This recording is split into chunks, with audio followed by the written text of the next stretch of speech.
So isn't it strange that people never talk about the charges that you have to incur when you apply for a housing loan, or the charges that you pay during the entire duration of your housing loan? In this video, we are going to talk about 8 different charges that bank will charge you during the entire tenure of the housing loan.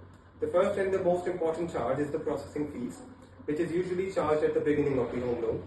The processing fee ranges from 5,000 rupees to 15,000 rupees plus GST, and the processing fees entirely depends upon the loan amount. Apart from processing, if you are buying a property in resale, the bank will also charge you for the legal and valuation fee.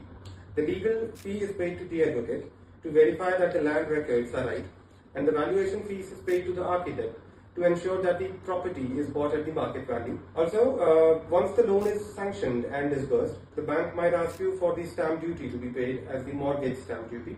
The mortgage stamp duty varies from state to state. Like in Delhi, the mortgage can be created on a 100 rupee stamp paper, whereas when you come to UP, the stamp duty is 0.5% of the loan amount, subject to a maximum of 10,000 rupees.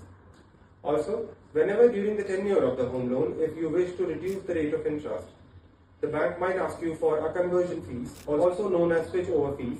That fees usually ranges from 0.25% to 0.5% of the outstanding amount. There would be an insurance of the property that has to be paid by the borrower. Even though the cost of the insurance is not that high, but still a borrower is expected to pay around 700 to 800 rupees in a year, depending upon the value of the property. If your property is leasehold, the bank might ask you for the permission to mortgage from the authority, and that will cost you around 8 to 10,000 extra. And if you have opted for the fixed rate, the bank will ask you for the prepayment penalty as well, which is usually 2% of the outstanding amount.